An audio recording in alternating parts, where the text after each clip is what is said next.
Hello and welcome to another episode of the e-commerce coffee break podcast. In today's episode, we're going to talk about how customers go from search to sale and how AI drives customer discovery and retail spend.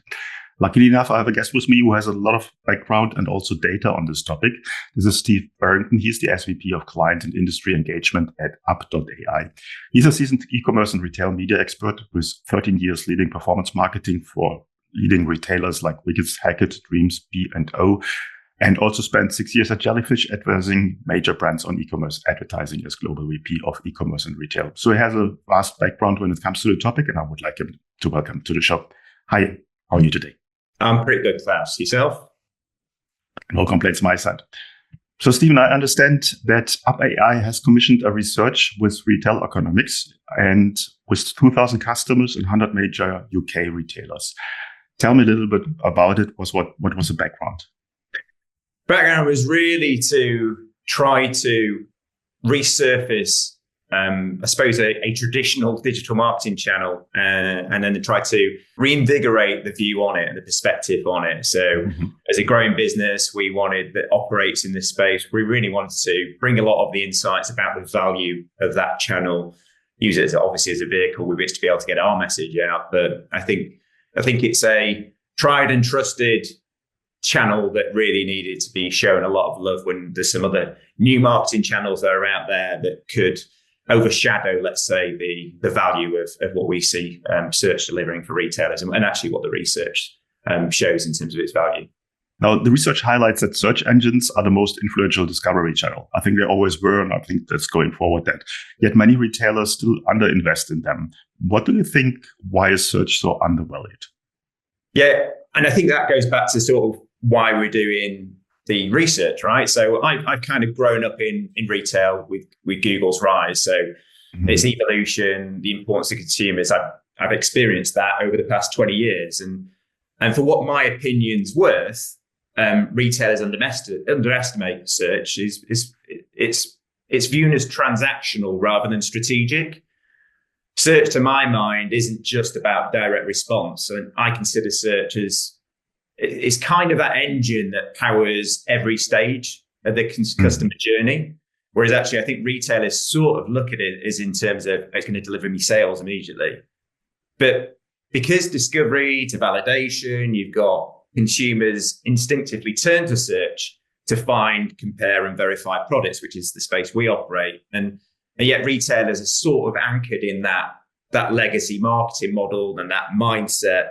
And they prioritize channels that they can own, like their websites, or more visible, more tangible platforms like the social media models, let's say. Not that I'm saying there isn't value in those sorts of platforms, but I feel from that point of view, that's why they are undervaluing it. So I feel that the reality is if you're not winning in search, you're not really maximizing your presence in that consideration set.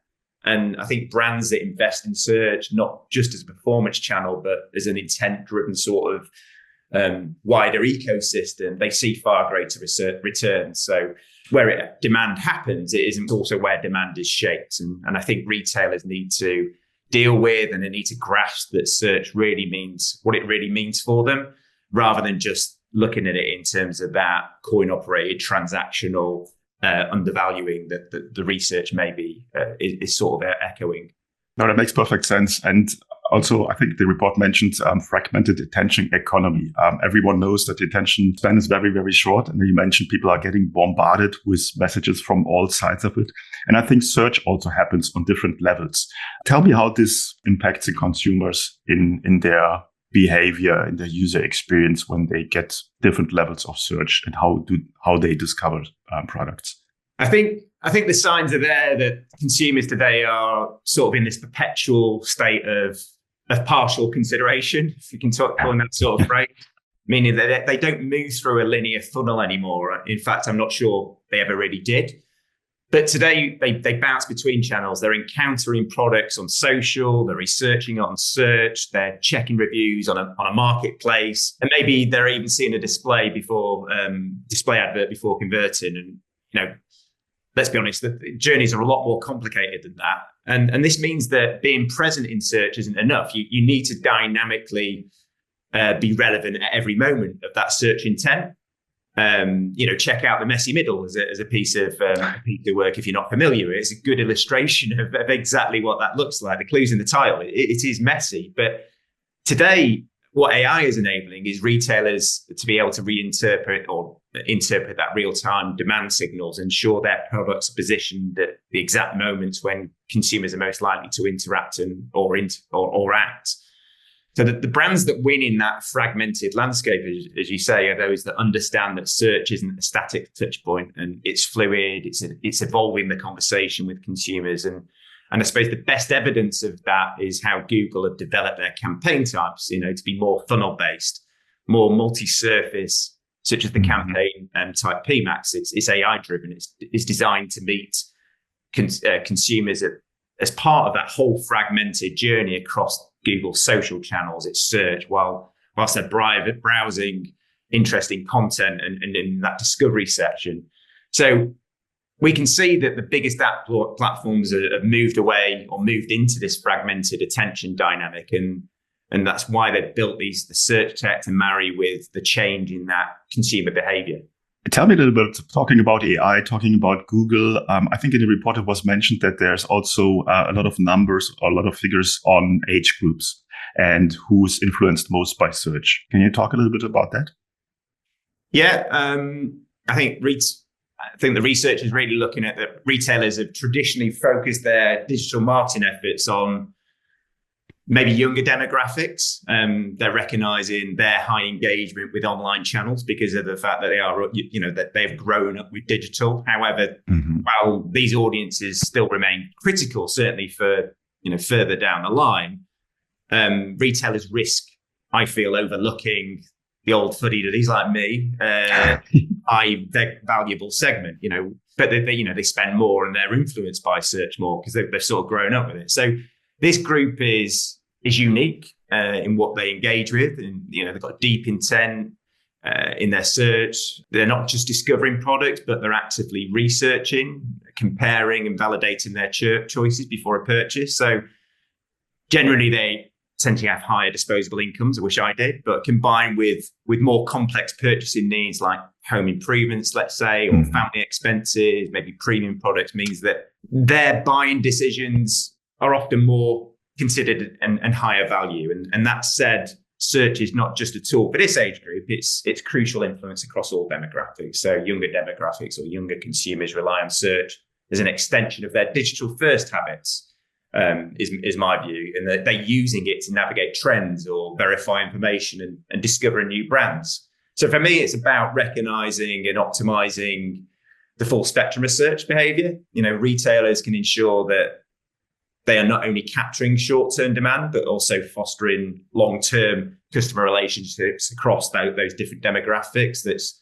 driving revenue at every stage of the customer life cycle across that broad set of demographics that are using digital and are ready to buy and have the ability to buy. I think we're pretty much the same age group, so I can relate to that. You look slightly better than me, Klaus, so I'm not too sure about that. So generally speaking, I use search first, as I did the last 25 years, but I see younger people, and that's, I think, what you mean. They have a complete different behavior. They're on TikTok, they're using different apps to search, where I would never think of that's a way to discover things and to do a search. I'm pretty much stuck to search engines still. Now, you spoke about Google, you spoke about PMAX campaigns. How does AI help me as a retailer to get the consumer from wherever he's discovering me to buy from me? Yeah, I think that sort of is what I was trying to convey with the fact that if you treat AI-driven campaigns in the right way, such as PMAX is built in that way to be able to get customers in the discovery phase or in the intent phase and the transactional phase. I think there's a lot of practices that are legacy views of how you treat search in this example. And PMAX is now a different type of search campaign because it's using different types of inventory. I think, how do you get the most out of that? How do you make sure you are meeting that fragmented attention that sits across those? I think it's, in our mind, certainly for as a business, is making sure that you've got Google's best practices set up, but it's also around getting AI to manage AI. And, vested interest here, that's what Up is doing. I think there's a lot of things that old principles of how retailers may operate because of the tools that have been given, which have always been valuable, can also derail in where we sit today. So, you change a ROAS target so significantly that you go into a relearning phase, that then you miss the opportunity in market. Those types of things mean that from our point of view, when you've got large inventory set, you've got huge volatility, you've got customers in all of these different stages of their consideration period, that how do you manage that from a human point of view? You can't if you're going to maximize that opportunity. And, in answer to your question, I think you've got to have AI managing AI. No, I agree. There's a lot of data points in there, and automation, I think, is the main important thing there. Otherwise, you're just lost in the data. I think that's the problem a lot of marketers have. The data is there. Everyone is providing you with data, but really to work with the data, you need AI. So how can AI reshape search performance in bidding? How does it work? Yeah, I think this is quite an important piece to get your head around, that AI in search isn't just about adjusting bids. From my point of view, and you've got a background in this, it's about redesigning how search operates. So in performance-driven campaigns, we were just talking about PMAX. AI is continuously evaluating, who's in market, who's most likely to convert, what products should be surfaced in real time based on intent. How do you optimize creative assets dynamically for maximum engagement? But from my point of view, seeing where we are now, hence why I've joined Up, is the true transformation happens when AI moves beyond campaign automation, when retailers start to integrate real-time product intelligence. It's what we do, and working with it, I see firsthand that when you start to feed in live e-commerce data and store data, stock data, we take in pricing signals and competitive insights, we feed that back into PMAX, then brands can ensure that their search performance isn't just efficient, it's adaptive to both the internal business conditions, but also the external market dynamics. And the brands dominating search today aren't just tweaking the bids, it's going beyond the bid. They're fueling AI with the right data and allowing it to orchestrate the entire search to sale journey. So with scale and speed that, as I was saying, no human can really match that. So how can you unlock the hidden power of product data? Search isn't just about keywords anymore. I think it's about matching intent with the right products at the right moment. We've spoken about that fragmented ecosystem. AI platforms like ours, they're ensuring AI is managing the AI and that search engines dynamically prioritize the highest opportunity products continuously based on, in this instance, PMAX in the market and profitability and competitor activity, etc. And that's why AI is no longer optional in search from our point of view. Manual strategies can't keep up with the sheer volume of data needed to be able to make those optimal decisions in real time. It's maths that's going to win out in that scenario. And also the algorithms can predict what's right to push and what's right to advertise for the retailer. And then you've got to go with it. Otherwise, retailers are massively behind the leading practices, such as the ones that, the retailers that work with us. So it's solving some of the fundamentals of retail marketing, having products placed effectively and efficiently in front of customers when they're searching, and they're effectively holding up their hand and saying, I want to buy your products that you have within your range. It's offering you that symmetry of your range with market demand. No, that makes perfect sense. Now, what's one key insight from the research that retailers should act on to get started? What's the first step? I genuinely believe that search isn't just another channel. We open out by talking about what my view on that is, and I think it's the backbone of digital commerce, and has grown to hold this position over 2 decades. I think if Google's been around that long, it's probably a bit more than that, but it's not declining in value, right? It's growing in its importance, and this needs to be appreciated, and you can see that in the research that it's highlighting that. And the brands that invest in AI-powered search strategies today, they're going to be the ones that dominate the next era of retail. No, that makes sense. Now, you said you're helping a lot of retailers with AI, with their campaigns. Who's your perfect customer? Our perfect customer, ones with big budgets. But I say that in a flippant way, but it's one with big budgets because it drives more data. You know, they've got a lot of budget to wield in the market, and the the budgets dictate the data. But it's also the product inventory set. Going back to that human point of managing large inventory sets, how can you possibly have enough people to be able to manage thousands of products? Some of our customers have millions of products. So if you think about, for us, we take in hundreds of data points around an individual product. How could one individual human do that at one product level constantly every 15 minutes, given market demand? So our customers, larger enterprise retailers, their problem is, how do they maximize market opportunity? How do they get their retail range symmetry with the market? And they've got to have decent retail practices. You know, they've got to be open to the fact that we're for want of a better description, I'm not a big fan of this phrase, but we're a bleeding edge solution. And the industry is an inflection point. You've got AI-driven campaigns, managing media, and the need for rules and controls, that's sort of going away because PMax is doing a lot of that for you. So the mindset always also has to be there. So big budgets, big inventory set, the right mindset, and some hygiene around retail, you know, pricing being good and strong. You know, we did have some customers that are on a website that loaded too slow, and that's going to throttle your ad performance back. We know that. And so I think there's a certain level of digital maturity as well that needs to be with the right customers as we move forward. You already told me sort of what the homework of the merchant has to do before it comes to you. What's the onboarding process? How long does it take to get up and running? So, as I said, I come from the customer side, and there's a lot of tech providers that will say, yeah, it's really easy to integrate, and it'll go like that.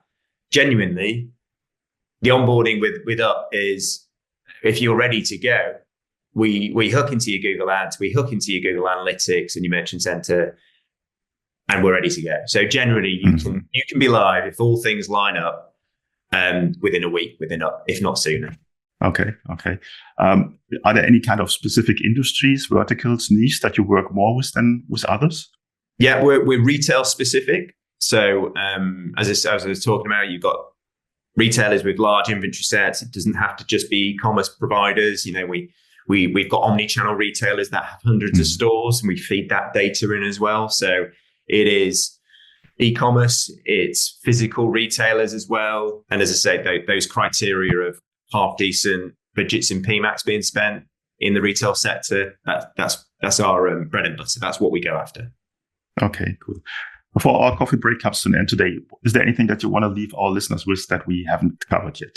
I think the only thing I'd say is, you know, have a look at the research. It's well worth looking at that and visiting up.ai, our website, and downloading that material, because I think it does a good job of resurfacing the importance of search. So I encourage people to go and have a look at that.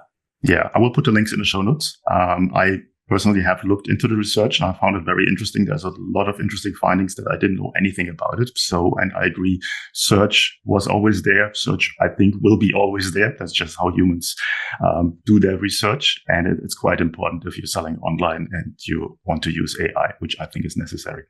Steve, thanks so much for your time today. I will put the links, as said, in the show notes, and I hope a lot of people click through. Thanks so much. Great to talk to you, Klaus.